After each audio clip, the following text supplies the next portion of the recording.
So good evening. I am going to start today class. It is 7 p.m. now. I think everybody has joined. Yes. Please confirm in chat box that my screen is visible to you. If my screen is visible to you, then please type yes in the chat box. Uh, just wait.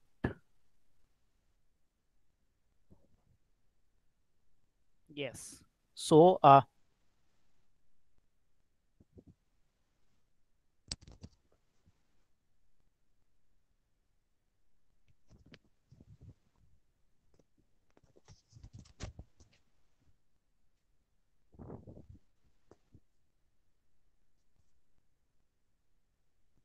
yes. Okay. So I am going to start today class. Today class. Today we will start in just a minute.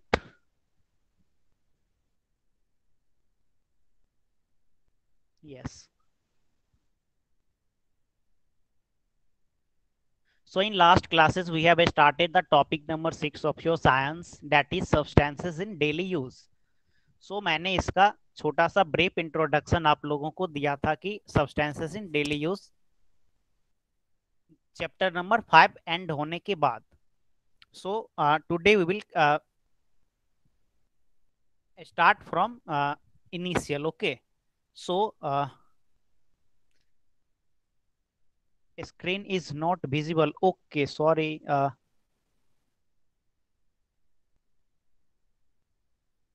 Now screen is visible. Now screen is visible to you. मेरी screen आप लोगों को visible है क्या? If screen is visible, then please type. Then please comment in chat box. Yes, thank you. मैंने गलती से screen presentation of कर दिए थे. Okay, no problem. So substances in daily use. आप अपने आसपास में, अपने सराउंडिंग में ढेर सारे सब्सटेंसेस देखते होंगे. अभी भी आप जहाँ पे बैठे होंगे उसके भी आसपास में ढेर सारे सब्सटेंसेस होंगे. सो some of them will be man made and some of them will be natural. Let us suppose आपके टेबल पे एक फ्लावर रखा हुआ है, that is natural. अभी आपके घर में खाना बन रहे होंगे, चावल या गेहूं, vegetables. Okay, that is also substance. So that will be natural. Okay, while some substances like now you are using mobile phone, earphone, okay, pen, copy, okay, notebook. So these are man made substances. So आज के class में हम देखेंगे कि हमारे daily use में mean substances जो होते हैं वो किस किस तरह के सब्सटेंसेस होते हैं, उसका क्लासिफिकेशन देखेंगे.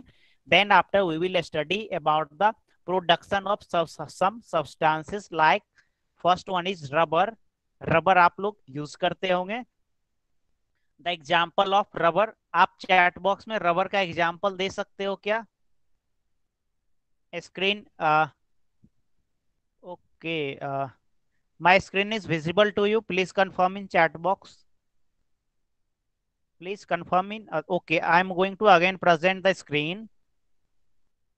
Okay, if you face any problem, then please unmute your mic and tell me. Okay, because I am not able to see your comment while presenting. Okay, because I am using my mobile phone. सो आपको कोई issue होगा तो कोई एक व्यक्ति आप अपना mic on करके मुझे इन्फॉर्म कर सकते हो, जिनका नेटवर्क अच्छा होगा. और माइक ऑन करने से पहले आप चैट बॉक्स में कमेंट कर देना डेट वॉइस इज ब्रेकिंग और मीन्स या कोई नेटवर्क का इशू है. सो मैं टॉपिक स्टार्ट कर रहा हूं. सो ये मैंने पिछले क्लासेस में आपको बताए थे कि chair, table and Godrej. Okay, ये क्या है? चेयर किस चीज से बनी हुई होती है? Would say. And from where we get wood? We get wood from trees. Okay, and trees is natural. Okay, अब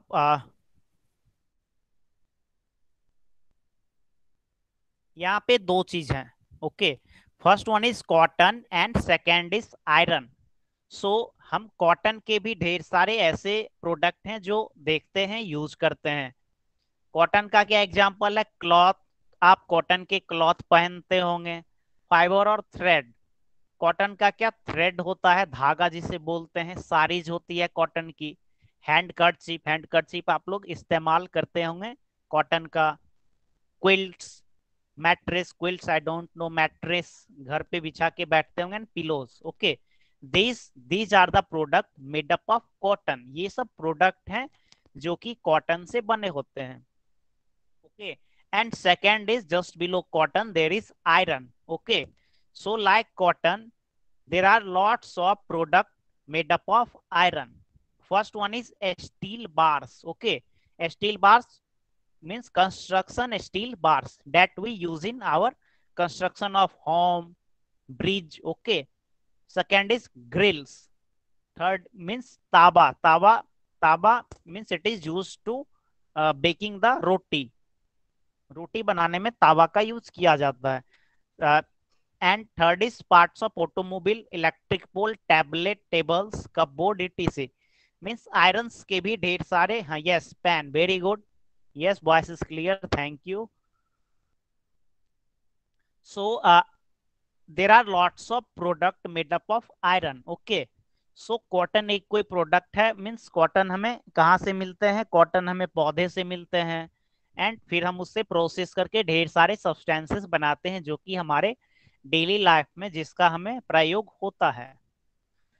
सो third one is aluminium. Third one is aluminium. From where we get aluminium? Can anybody say? क्या आप लोग बता सकते हैं कि aluminium हमें कहाँ से आती है?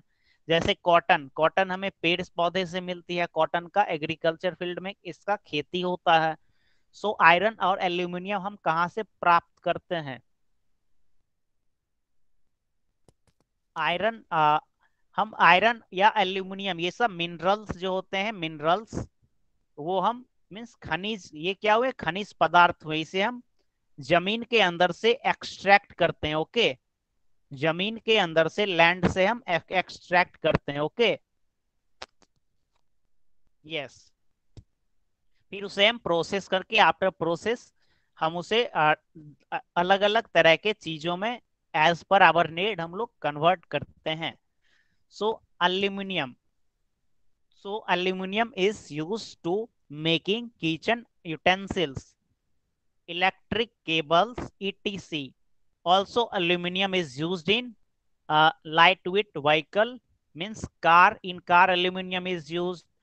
Uh, you used to travel in local train. Local train means aluminum is also used there. In aeroplane, aluminum is used. Okay, so these are some uses of aluminum in various form.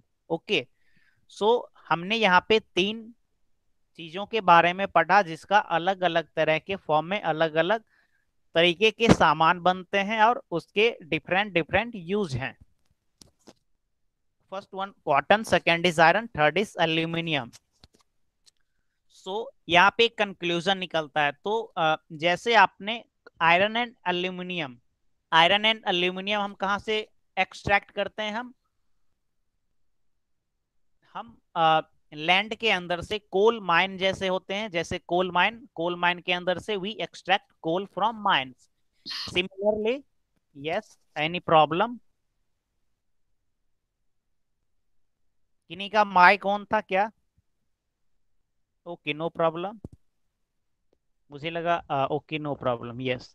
So we extract iron and aluminium, iron, aluminum, and other elements like gold, silver, and also there are lots of metal, non-metal, and metalloid will we, which you will study in later classes.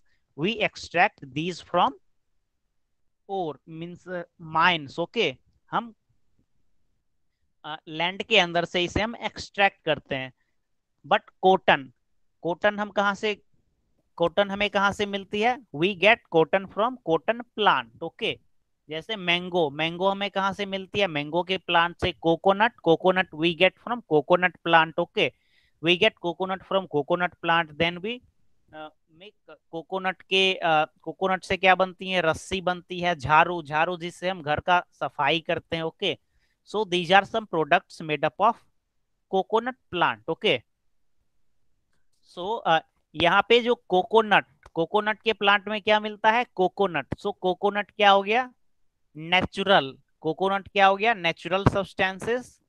And the coconut से जो जैसे for example coconut से आपने झाड़ू बना लिए, या झाड़ू का यूज हम घर सफाई करने में करते हैं, या आप आ, उससे रस्सी, ओके मीन्स थ्रेड, अगर कोकोनट के उससे ये थ्रेड बना तो वो क्या हो गया, किसी मीन्स वो मैनमेड सब्सटेंसेस कहलाएगी।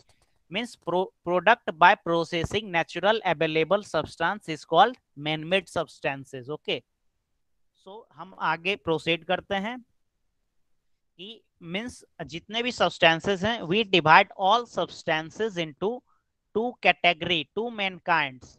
Okay, the substances in everyday use are of two main kinds. First one is man made, first one is natural and second is man made. So यहाँ पे कुछ आपको फिगर में कुछ दिख रहे होंगे, काफी क्लियरली, बहुत से चीज नहीं दिख रहे हैं। एक कॉटन राइट साइड में दिख रहा है, लेफ्ट साइड में मिडिल में ये क्या है, wood, leather, jute, wool, cotton and so on.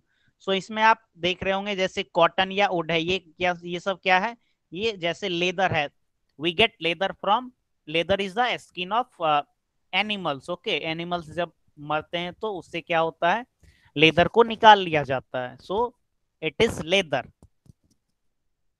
Cotton, cotton we get from cotton plant, wood we get from wood means trees. Okay, so these all are natural substances. So natural substances हम किसे कहेंगे, substances available in nature are called natural substances. जो substances nature में available हैं वो क्या कहलाएंगे, natural substances. तो जैसे आप ट्री है, okay means cotton, so cotton we get from cotton plant, also we get for example cotton हम कॉटन प्लांट से प्राप्त करते हैं। और इससे पहले मैंने आपको बताया iron and aluminium, iron and aluminium. So iron and aluminium ये दोनों भी, मैंने क्या बताया, ये दोनों भी हम लैंड से क्या करते हैं, एक्सट्रैक्ट करते हैं खनिज पदार्थ के रूप में। सो दीज ये भी क्या हो गया, this is also a natural substances. Okay, but ये क्या है, बट ये जो आयरन है या एल्यूमिनियम है, ये कोई लिविंग, ये कोई लिविंग थिंग से हम ऑब्टेन नहीं कर रहे हैं। ओके, सो नेचुरल सब्सटेंसेस का दो कैटेगरी हो जाएगा। Okay, further natural substances are also divided into two category. First category is called biotic substances, means substances obtained from living things are called biotic substances, and substances like air, water, soil that are not obtained from living things, they are called abiotic substances. जैसे air, water, water हमें कोई trees से नहीं मिलती है। Okay, means water को हम produce नहीं करते हैं, जो नेचर में है वही है, या एयर जो भी हमारे नेचर में पहले से ही है वो वही है। बट हमें अगर गेहूं अगर लाने हैं तो हम क्या करेंगे, गेहूं को खेत में फसल के रूप में हम गेहूं उगा सकते हैं, या हमें कॉटन, कॉटन चाहिए तो कॉटन को हम क्या करेंगे, खेत में डाल के, खेत में एग्रीकल्चर फील्ड से हम कॉटन हम प्रोड्यूस कर सकते हैं। But we can't produce air, water, land. Okay, so इन बेसिस पे नेचुरल सब्सटेंसेस को दो टाइप में डिवाइड किया गया। First one is biotic and second one is abiotic substances. Okay, so ये आप क्रोनोलॉजी याद करके रखोगे कि सब्सटेंसेस को मैंने दो भाग में डिवाइड किया। First one is natural, second one is man made, and further natural substances is divided into two category. First one is biotic and second one is abiotic. biotic is first one and second one is abiotic. So substances obtained from living things are called biotic substances. जैसे हम दूध हम living thing से obtain करते हैं, सो ये क्या हो गया, बायोटिक सब्सटेंसेस। ओके, कॉटन हम क्या करते हैं, कॉटन हम कॉटन प्लांट से एक्सट्रैक्ट से मिलती है हमें। बट स्टोन फॉर एग्जांपल, आप डायमंड, डायमंड का रिंग है आपके पास, ओके, सो डायमंड कहाँ पे मिलेगी, हमारे लैंड के अंदर से हम एक्सट्रैक्ट करेंगे तब हमें मिलेगी। तो डायमंड ना ही कभी हम ना ही हम डायमंड का कोई ऐसा पेड़ है जो पेड़ से डायमंड निकल सकता है। मीन्स कहने का मतलब यह है कि हम डायमंड को नेचुरल मीन्स लिविंग थिंग से हम ऑब्टेन नहीं कर सकते हैं। सो उन कैटेगरी के सब्सटेंसेस को जिसे हम लिविंग थिंग से नहीं ऑब्टेन कर सकते हैं, that's is called abiotic substances. Okay, so I hope आप समझ गए होंगे कि what is biotic substances and what is abiotic substances. उसके बाद सो बायोटिक सब्सटेंसेस को भी आप फर्दर आप दो कैटेगरी में डिवाइड कर सकते हो। पहला हो जाएगा animal origin and second one क्या हो जाएगा, प्लांट ओरिजिन। ये जो मैं क्लासिफिकेशन अभी बता रहा हूँ कि सब्सटेंसेस को सबसे पहले मैंने मेन मेड और नेचुरल में डिवाइड किया, then after natural is divided into biotic and abiotic, and further biotic substance is divided into animal origin and plant origin. Okay, so ये क्लासिफिकेशन मैं कोशिश करूंगा कि टेबल के हेल्प से भी ड्रॉ करके मैं आपको आखिरी में बता दूं ताकि आप उसे अच्छे तरीके से याद कर लोगे।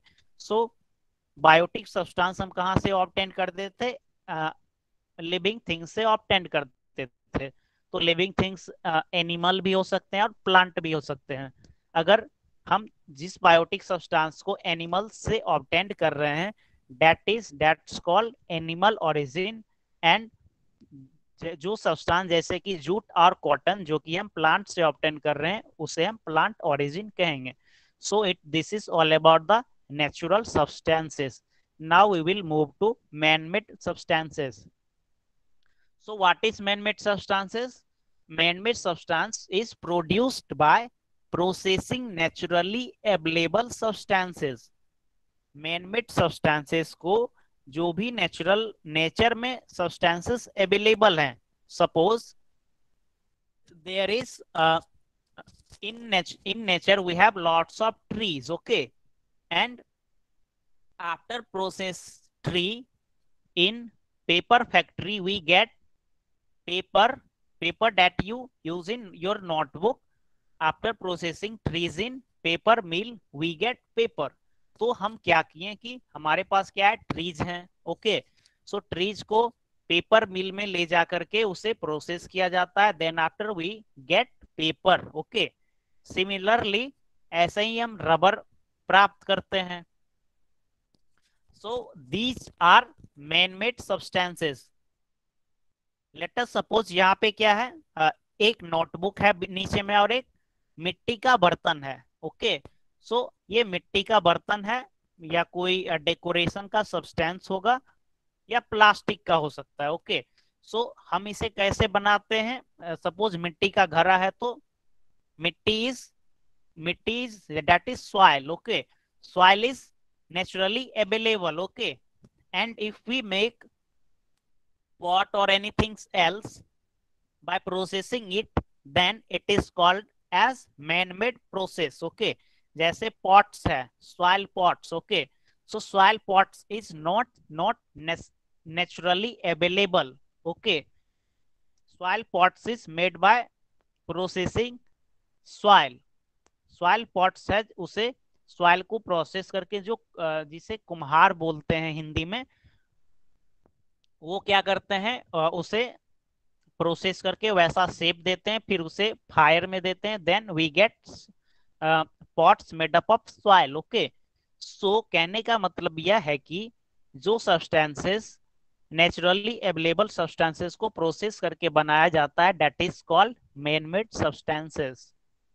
सो अगर आपसे मैन मेड सब्सटेंसेस का डिफिनीशन अगर पूछा जाए तो you can say that new substances produced by processing naturally available substance are called man made substances.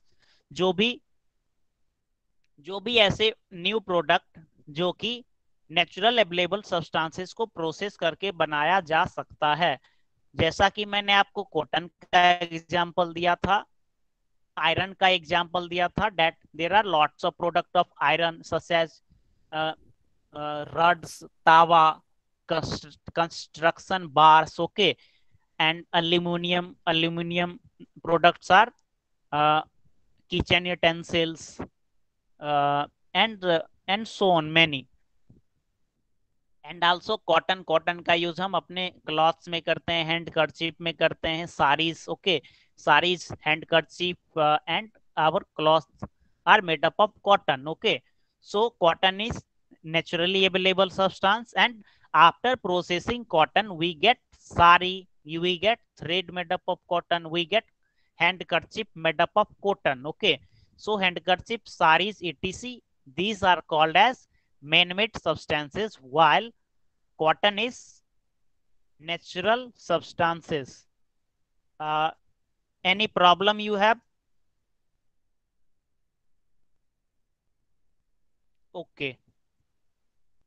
अभी तक मैंने आपको जो बताया मीन्स नेचुरल सब्सटेंसेस के बारे में हमारा डिस्कशन हुआ, तो क्या आप समझ पाए? Do you able to understand?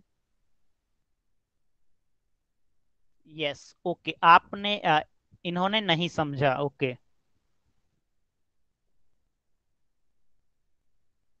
एक,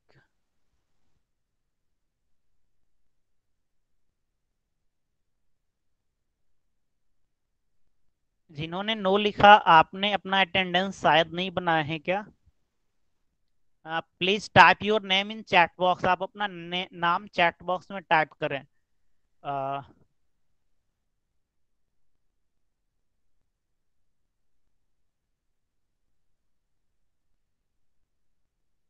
अवधूत वार्गे, आप अपना, आपका जो आप ये आपका ये पेरेंट्स का नाम होगा, तो आप अपना नेम चैट बॉक्स में टाइप करें। आपने शायद अटेंडेंस नहीं बनाया है।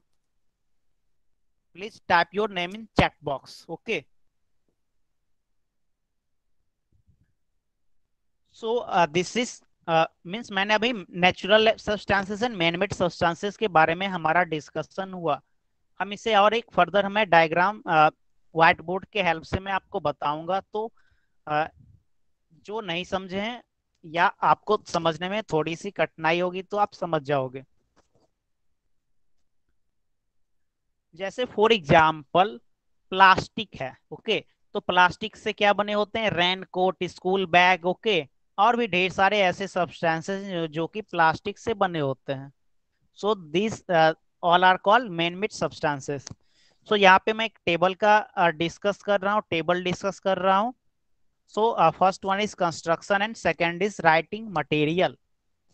सो कंस्ट्रक्शन मीन्स जब आप अपने घर बनाते हो तो आप बैम्बू का यूज करते हो, स्टोन का यूज करते हो, okay. Bamboo, stone, soil, wood, coconut fronds, lime. So these all substances that you use in construction means आप अपने घर बनाने में इन substances का जो यूज करते हो, these are natural substances, while in next column that is of man-made substances, आप वहां पे देख रहे होगे brick, brick, brick is made up of soil, okay, soil is natural available substance, and after processing soil in chimney we get brick. Second is cement, concrete. Third is galvanized sheet. Galvanized sheet means जैसे ये sheet है जो कि means aluminium का sheet से बनता है। Fourth one is clay tiles, tiles जो आप अपने घर में लगाते हैं। Fifth one is plastic asbestos या sheets, okay. For example plastic है तो प्लास्टिक का मैंने अभी बताया कि जैसे there are lots of product that is made up of plastic. आप अपने डेली लाइफ में भी ढेर सारे ऐसे प्रोडक्ट्स होंगे जो कि आप प्लास्टिक के यूज करते होंगे। एंड सेकंड यहाँ पे है writing material, okay. So tree bark, ये आप कर लोगे। ये टेबल आप अपने से देखना। यहाँ पे टेबल में जैसे मैंने पहले वाला आपको डिस्कस करके बता दिया।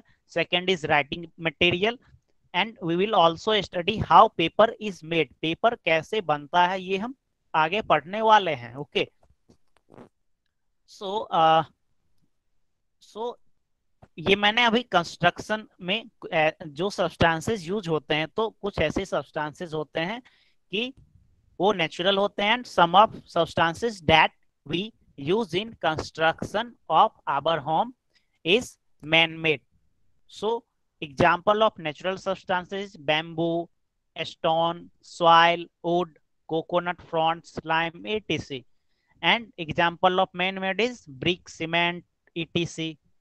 So these are examples of man-made and natural substances.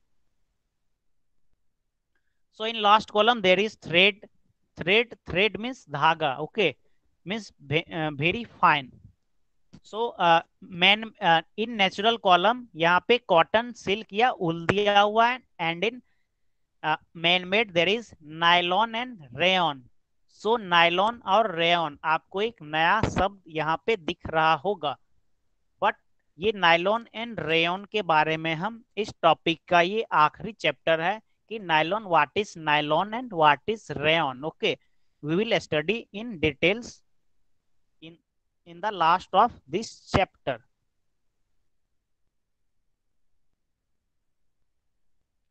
सो यहाँ पे it is 7:27 now. So here there is a table, there is a table. So मैं आपसे पूछता जाऊंगा और आप चैट बॉक्स में बताते जाना। सो देर इज, यहाँ पे सबसे पहला बॉक्स है जो कि substance in daily use, first one is man made, and left side में दैट बॉक्स इज ब्लैंक। तो वहां पर क्या होगा? Please type your answer in chat box. Substance in daily use, substance in daily use, in right side there is man made, and in left side there is blank box. So what should be in blank box? Please type your answer in chat box. Natural. Okay, so natural, natural, natural, natural, natural, very good, natural. Okay, thank you. So सभी लोगों ने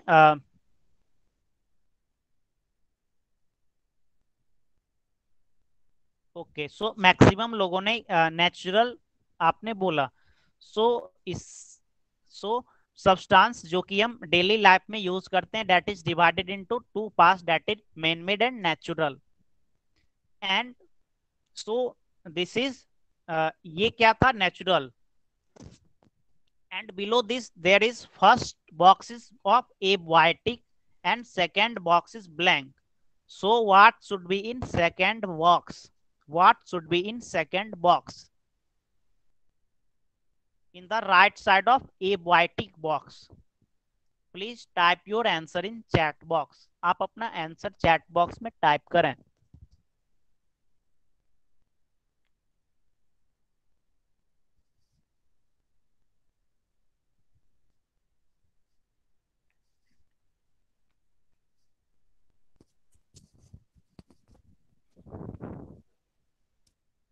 biotic, very good, biotic is the right answer, very good. Biotic, biotic, biotic.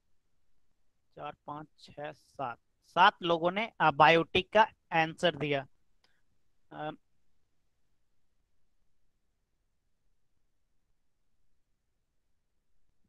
Okay, very good. So natural substances is divided into two types. First one is biotic and second one is abiotic. And now abiotic, what is abiotic? Can anybody tell what is abiotic? क्या कोई बता सकते हैं? Yes, please unmute your mic and tell what is मैंने क्या पूछा? What is biotic? Yes.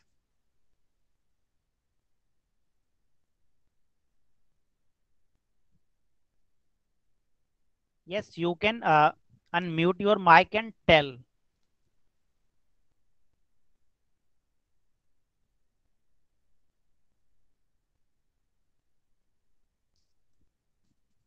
No one wants to tell. Okay, no problem.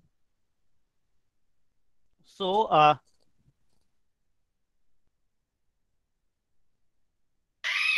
Hello. yes, yes, yes, you are audible. Sir, its answer is plant origin and animal origin. Yes, plant origin and animal origin. It is the type of biotic substances. Okay, you have to tell what is biotic substance. Biotic substance हम किसे कहते हैं? आपको ये कहना है कि means अभी मैंने आपको बताया था कि वैसे सब्सटेंस जो हम लिविंग थिंग से ऑब्टेंड कर सकते हैं, that substance are called biotic substance and that substance. और ए बायोटिक में यहाँ पे मैं आपको फिर से दिखा देता हूं, just wait. Yes, so substance obtained from living things are called biotic substance, and air, water, air, soil, water are substances that are not obtained from living things. They are called as abiotic substances. वैसे substance जैसे कि cotton, wood, etc. can be obtained from living things. Okay, so these substances are called biotic substance, and substances like air, water, soil, aluminum, iron, etc. cannot be obtained from living things. So these substances are called abiotic substances. So biotic substances divided into two types. First one is plant origin, and second one there is blank box. So what should be in blank box? Please type your answer in chat box. Biotic substances को दो type में divide किया गया. First one is plant origin, second one is blank. There is blank box. So please tell in chat box what should be in right side of plant origin.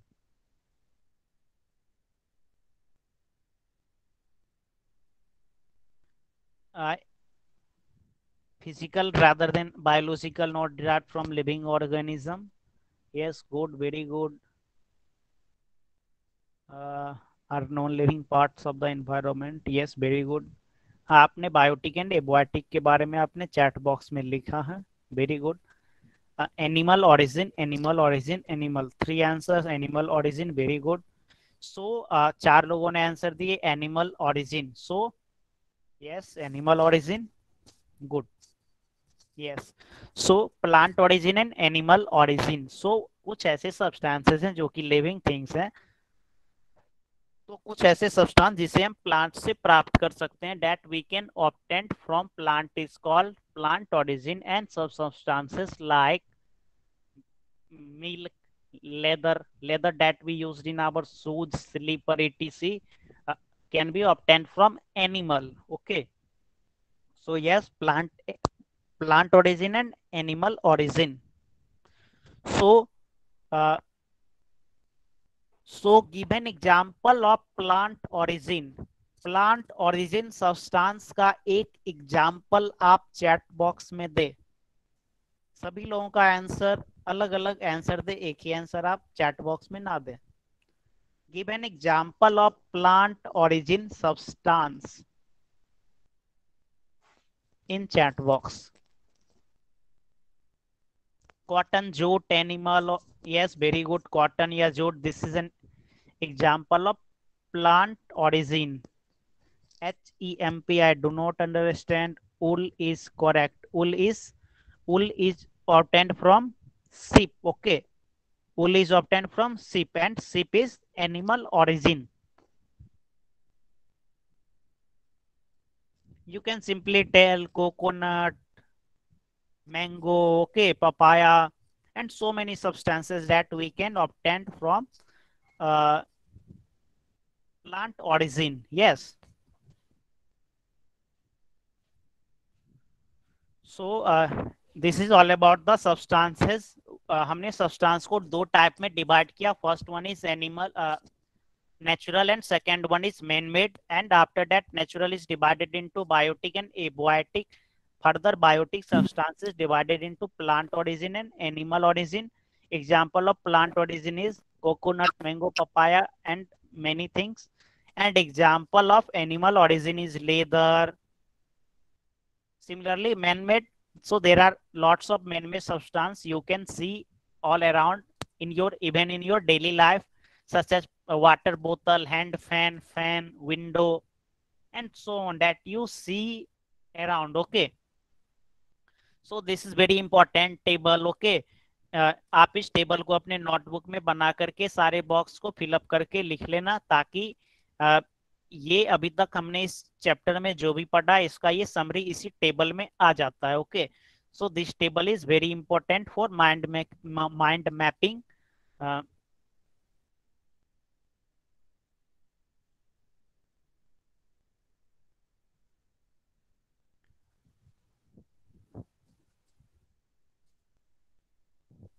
सो अभी हम एक यहाँ पे एक बोल्ड लेटर में irreversible changes लिखा गया है. ओके, सो कुछ ऐसे सब्सटेंसेस हैं जिसे हम, जैसे कि हम, अगर हम, जैसे आयरन है. ओके, आयरन का अगर, आयरन का कोई भी सब्सटेंसेस है, तो आप अपने घर पे देखते होंगे कि आयरन परचेस करने के लिए कुछ लोग आते हैं. तो आपके घर में जो पुराना डैमेज आयरन का जो ऑब्जेक्ट्स रहता है, तो आप उसे सॉल्व आउट कर देते हो. तो वो लोग क्या करते हैं, उस आयरन को फिर लेके जाते हैं, फिर वो रिसाइकल करके उसका फिर दूसरा दूसरा उसका ऑब्जेक्ट या सब्सटेंस या कोई अलग काम में उस आयरन का यूज हो जाता है. ओके, सो उसे क्या किया जा सकता है, रिसाइकल किया जा सकता है. मीन्स वो रिवर्सिबल प्रोसेस है. मीन्स आयरन को क्या, आयरन को हम पिघला करके मेल्ट करके कोई भी, लेट अस सपोज आयरन का एक राउंड ऑब्जेक्ट है, and if we melt the round object of iron at 16 about 1600 degree Celsius, and melt करने के बाद वो आयरन का क्या हो जाएगा, वो लिक्विड हो जाएगा, और उस लिक्विड को हम जिस स्ट्रक्चर में डालेंगे फिर वैसे स्ट्रक्चर का हमें आयरन मिल जाएगा. So this is called reversible process. Means वैसे प्रोसेस जिसे हम जो मीन्स परमानेंट चेंजेस नहीं होते हैं, that is called reversible. REVERSIBLE. And here irreversible changes is given. Irreversible changes is given. So what is irreversible changes? Irreversible changes क्या होते हैं?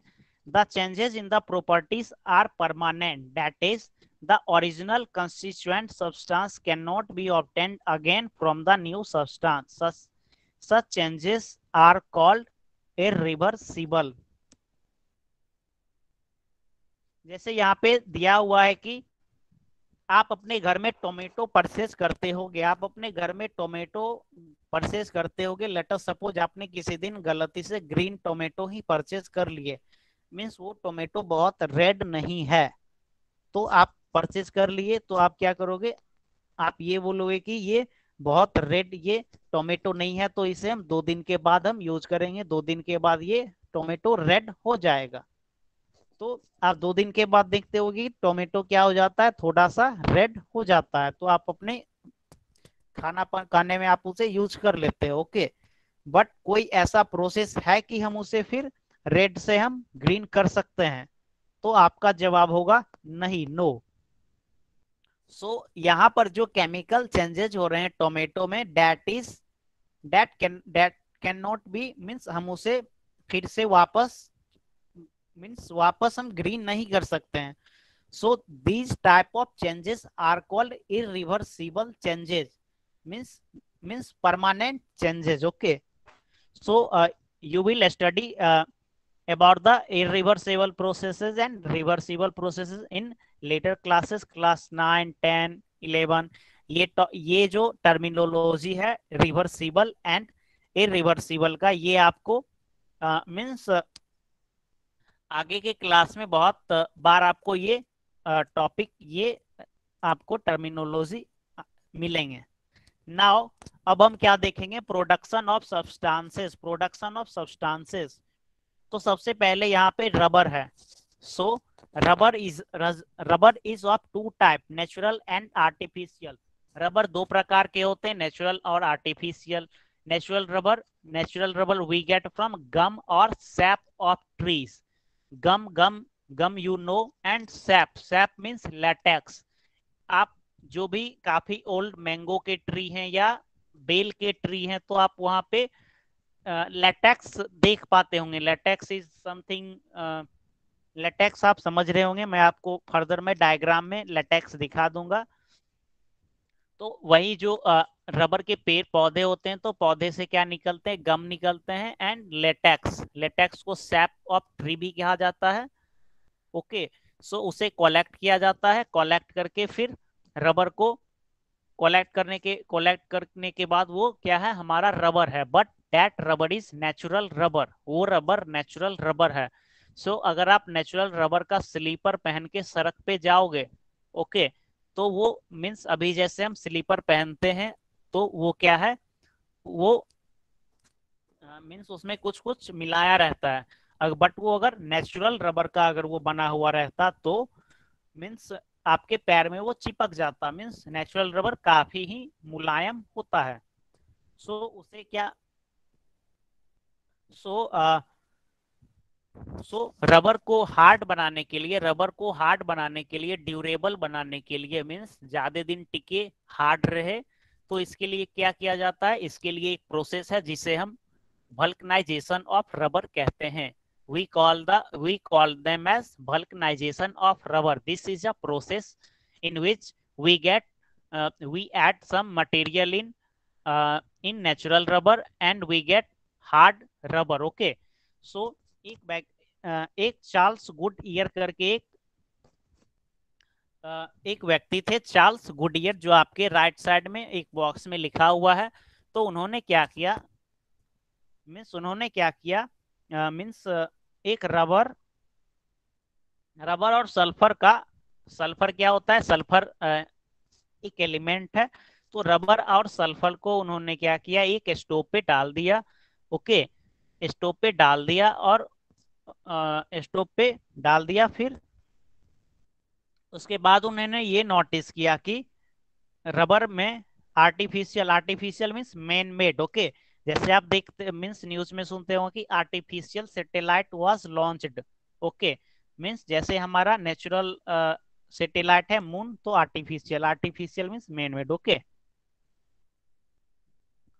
सो उन्होंने क्या किया, एक व्यक्ति था मैंने जो बताया, चार्ल्स गुड ईयर. तो उन्होंने क्या किया, रबर में थोड़ा सा सल्फर मिला करके अपने स्टोव पे चढ़ा दिया. ओके, तो उन्होंने ये ऑब्जर्व किया कि रबर जो पहले था, जो कि नेचुरल रबर था, तो उसमें अगर हम सल्फर मिला देते हैं तो वो क्या हो जाता है, थोड़ा सा हार्ड हो जाता है. ओके, सो वहां से एक प्रोसेस आया, जिस प्रोसेस को हम वल्कनाइजेशन बोलते हैं. वल्कनाइजेशन का आप स्पेल याद कर लोगे. ओके, इससे हम हार्ड एंड टफ रबर हमें मिल सकता है. जैसे आप इरेजर यूज करते होगे पेंसिल से लिखे हुए लेटर को इरेज करने के लिए. So that rubber is very soft. Okay, but and second type of rubber that is used in your sleeper. Okay, that is harder than the eraser. And the third example of rubber that is used in your car tires. Okay, so car tire is very much harder than your eraser and your sleeper. Okay, so तीनों तो क्या है, तीनों तो rubber ही है, but तीनों rubber का hardness क्या है, अलग अलग है. इरेजर बहुत सॉफ्ट है, आपके चप्पल का जो रबर है वो थोड़ा सा हार्ड है, और कार का जो टायर है या ट्रक का जो टायर है वो और भी हार्ड है. तो ये कैसे होता है, तो इसमें हम क्या करते हैं, सल्फर मिलाते हैं, और भी चीजें ऐड की जाती है, बट अभी हम सल्फर के बारे में पढ़ेंगे. सो मैं आपका एक चैट बॉक्स देख लेता हूँ. सो वल्कनाइजेशन ऑफ रबर का मैं थोड़ा सा बताया. Do you able to understand the vulcanization of rubber? मैं अभी और बताऊंगा वल्कनाइजेशन ऑफ रबर के बारे में. Okay, so I am going to on white board पे मैं बताने का कोशिश करता हूँ. सो आवर टॉपिक की सब्सटेंसेस इन डेली लाइफ, जिसमें अभी हम पढ़ रहे हैं रबर के बारे में. सो ध्यान से आप लोग देखोगे, प्लीज पे अटेंशन. और आप लोग लिखते भी जाना, क्योंकि ये vulcanization of rubber is very very important topic. Means आपके 9, 10, 11, 12, मुझे याद नहीं है मीन्स कौन कौन से क्लासेस में है, लेकिन 9, 10th में शायद है और 12th में है सीबीएसई में। और और भी महाराष्ट्र स्टेट बोर्ड में भी जरूर बिल्कुल ये टॉपिक होगा। सो रबर दो प्रकार के होते हैं। First one is natural, there are two types of rubber. First one is natural and second is man made. Second is man made. आप मेरे साथ लिखते जाओगे। So there are two types of rubber, first is natural and second is man made. तो natural जो rubber है, we get natural rubber from gum, gum और sap of tree, sap of tree. Okay, sap of tree. SAP को क्या बोलते हैं? SAP is also called latex, LATEX। Okay, आप आप जैसे कोई भी ओल्ड पुराने जो ट्रीज होते होंगे तो उसमें आप ये सैप ऑब्जर्व करते होंगे। मीन्स ये लट्ठा जैसा होता है। अगर आप नहीं समझ पा रहे होंगे तो क्लास के बाद आप इस टर्मिनोलॉजी को गूगल पे सर्च करके आप इमेज देखोगे तो आप शायद समझ पाओगे। सो अब मैं I am going to next slide. तो ये क्या है? Rubber, there are two types of rubber, first is natural and second is man made. And natural rubber is extract from the gum और sap of tree. Means gum या sap of tree को collect करके हमें natural rubber प्राप्त होती है। So this is the introduction about the rubber. Now I am going to tell how vulcanization of rubber happens. So I am going to next slide। अगर आप नहीं लिख पाए होंगे तो मुझे कमेंट में करना, मैं फिर से आपको आखिरी में लिखा दूंगा। अभी हम पिछले प्रोसेस में ये वाला, ये हम मुझे ये मिला गम और सैप ऑफ ट्री, जो कि हम ट्री से कलेक्ट किए। ओके, इसे हम क्या बोलेंगे? इसे हम रबर बोलते हैं। Okay, this is natural rubber and it is very soft. Okay, अगर आप इसका स्लीपर पहनोगे या आप इसे कार के टायर में यूज करोगे तो शायद आपकी कार चलेगी ही नहीं। ओके, सड़क में ये स्टिक कर जाएगी या हीट होने पे ये मेल्ट कर जाएगी, बिकॉज इट इज वेरी बहुत ही means not so hard. So now I am going to tell what is vulcanization of rubber. Okay. So rubber जो हमने प्रीवियस प्रोसेस में फाइंड किए, इसे हम क्या करते हैं? रबर को हीट करते हैं। हीट करते हैं कितने डिग्री, कितने देर हीट करते हैं? 3 to 4 आवर हम इसे हीट करते हैं। Okay, 3 to 4 hour, 3 to 4 hour इसे हम हीट करते हैं। ओके, किसके? और इसमें क्या ऐड करते हैं? We add sulphur. सल्फर हम इसमें ऐड करते हैं। मीन्स रबर में थोड़ा सा अमाउंट सल्फर ऐड करके 3 से 4 घंटे हुई हम इसे हीट करेंगे तो हमें क्या मिलेगा? हमें वल्कनाइज्ड रबर मिलेगा। VUL, मेरे पास स्पेस थोड़ा सा कम है।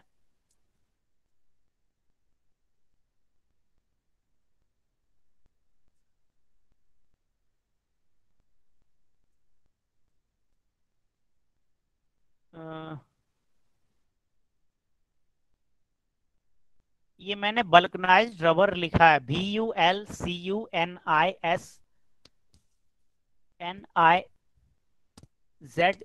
बल्कनाइज्ड रबर। आप अपने बुक से भी इसका स्पेल यहाँ पे लिख सकते हो।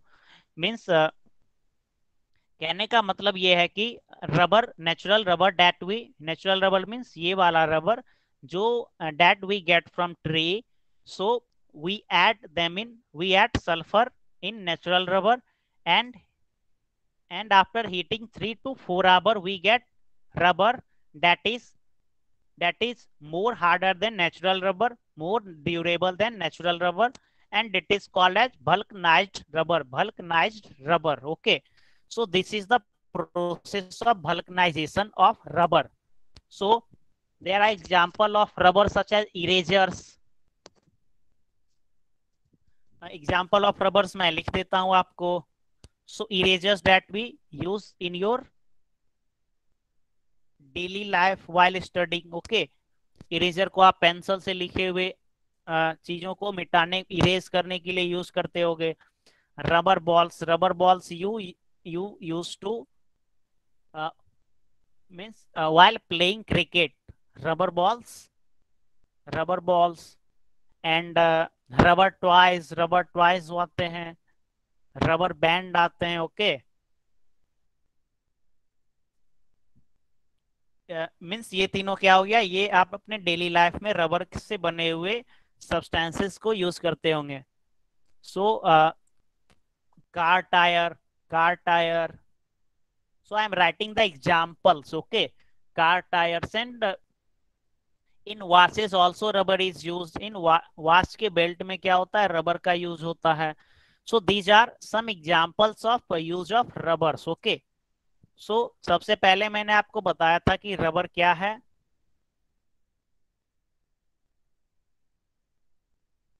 रबर क्या है, रबर के दो प्रकार हैं, there are two types of rubber, first one is natural and second one is man made.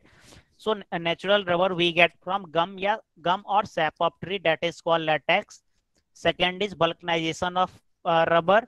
तो रबर को क्या करते हैं, we heat rubber after adding sulphur for 3 to 4 hours, and after that we get a special kind of rubber that is called vulcanized rubber, which is harder, stronger than previous one, that is natural rubber that we obtained from the tree, that we obtained from sap of tree or latex. In third slide there are some examples of rubber. These are erasers, rubber balls, rubber toys, car tires, and watches. Watches means you ghari. So these are some examples of rubber. So आप rubber और vulcanization of rubber. So do you able to understand the vulcanization of rubber?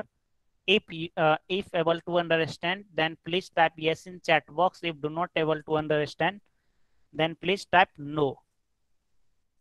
फिर मैं repeat करूंगा, अगले class में आऊंगा तो अगर आप नहीं समझ पाए होंगे, इससे पहले आप क्या करोगे, एक बार उस पैराग्राफ को अच्छे से पढ़ोगे कि what is vulcanization of rubber. उसके बाद भी आपको नहीं नहीं, अभी मैं क्लास एंड नहीं कर रहा हूं जो आप होमवर्क पूछ रहे हैं। ओके, अभी हम we have 7 minutes of time, so I am going to start new topic, that is how paper is made. Okay, ये मैंने रबर के बारे में बताया। यहाँ पे डू यू नो, आप डू यू नो वाले पढ़ोगे, यहाँ पे आप देख रहे होंगे कि कैसे हम लेटेक्स को कलेक्ट करते हैं। अगर इसके अलावा भी आप अगर रबर के बारे में नहीं समझ पाए होंगे तो आप क्या करोगे, जैसे I use to watch Discovery Science Channel. Okay, in discovery science there is a famous show that is how it's made. Okay, जब आप YouTube पे सर्च करोगे means rubber how it's made, तो या रबर बनने के एनिमेशन आप YouTube पे सर्च करोगे तो मीन्स या वल्कनाइजेशन ऑफ रबर सीधे सर्च करोगे तो आप एनिमेशन आपको आ जाएगा, तो एनिमेटेड वीडियो आप देखोगे तो शायद अच्छे तरीके से समझ जाओगे और आपको ज्यादा दिनों तक वो चीजें याद भी रहेगी। सो नाउ जैसे कि अभी हमने रबर का मैन्युफैक्चरिंग के बारे में पढ़ा, मीन्स रबर का बल्कनाइजेशन कैसे किया जाता है, अब हम पढ़ेंगे पेपर के मैन्युफैक्चरिंग के बारे में।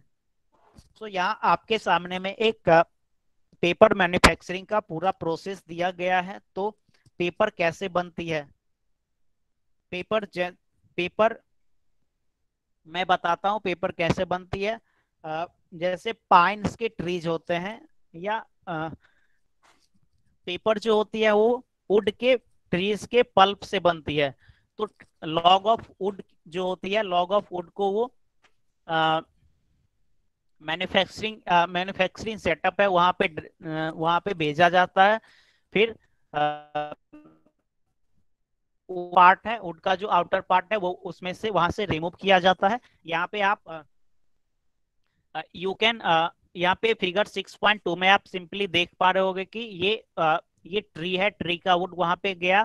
फिर सेकेंड वाला जो गेट जैसा आपको दिख रहा है वहां पे ट्री का जो लॉग ऑफ वुड है वहां पे उसका आउटर पार्ट वहां पे रिमूव कर दिया गया है। ओके, उसके बाद क्या होता है, उसको टाइनी पार्ट में क्रश कर दिया जाता है, छोटे छोटे पार्ट्स में, फिर उसको केमिकल में डाल करके उसके पल्प्स बनाए जाते हैं, जो कि यहाँ पे उससे केमिकल का जो मैं नाम लिया उसे हम डाई डाई बोलते हैं, DYES। ओके।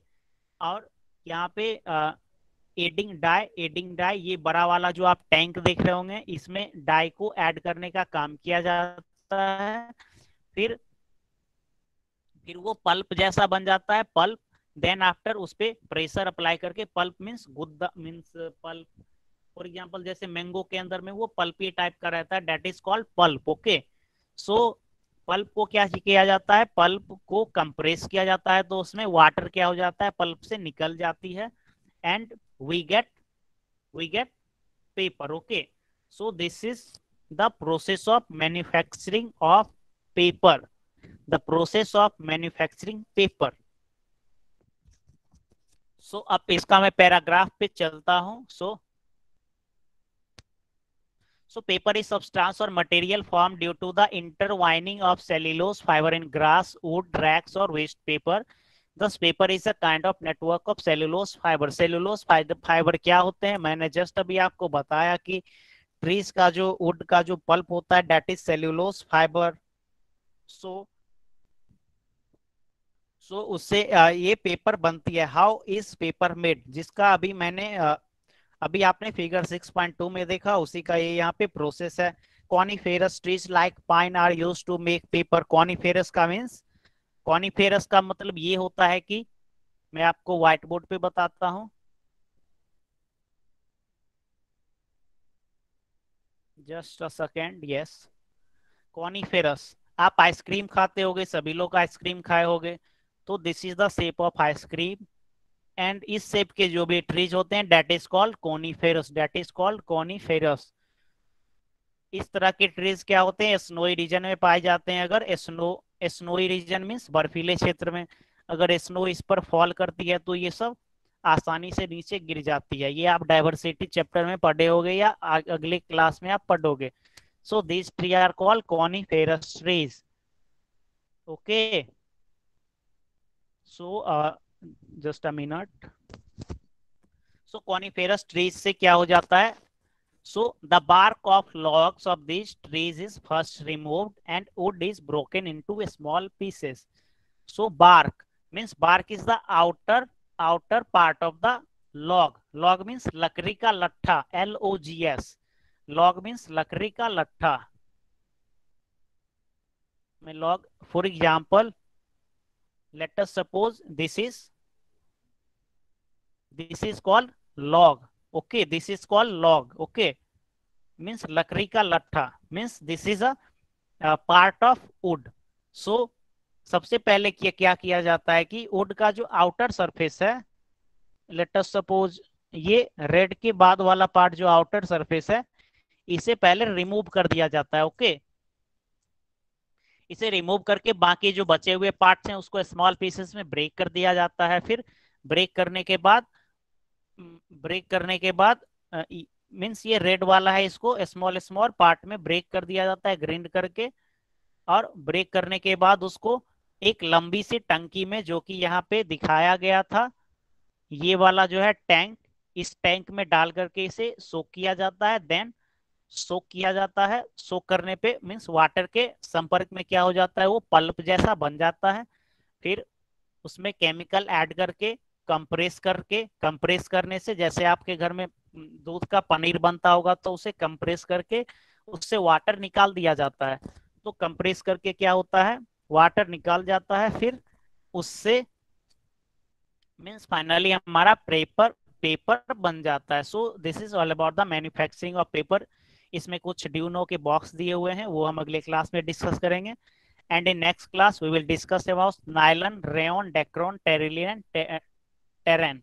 सो ये सब नायलॉन, डेक्रोन, टेरिलिन, ये सब जितने भी है, ये हमारे क्लॉथ में यूज होते हैं। So it is 8 o'clock, now we are running out of time, so I am going to so that's all for today class. Now you can left the class. आप क्या करना, थोड़े से इस टॉपिक को पढ़ना, जो कि आज मैंने आपको बताया, रबर का फॉर्मेशन एंड पेपर का फॉर्मेशन। अगर होमवर्क का आज के क्लास में होमवर्क नहीं है, अगले क्लासेस में आपको चैप्टर 6 के, या मैं देख लेता हूँ होमवर्क अगर कुछ देने का इच्छा होगा तो मैं I will upload in the Google classroom. Okay, अगले क्लास में हमारा ये टॉपिक बहुत जल्दी एंड हो जाएगा, तो हम टॉपिक नंबर 7 पे हम प्रोसीड करेंगे। So now you can left the session. Bye, good night, take care. Bye, sir. Bye Bye, bye sir. Bye Bye, sir. Bye.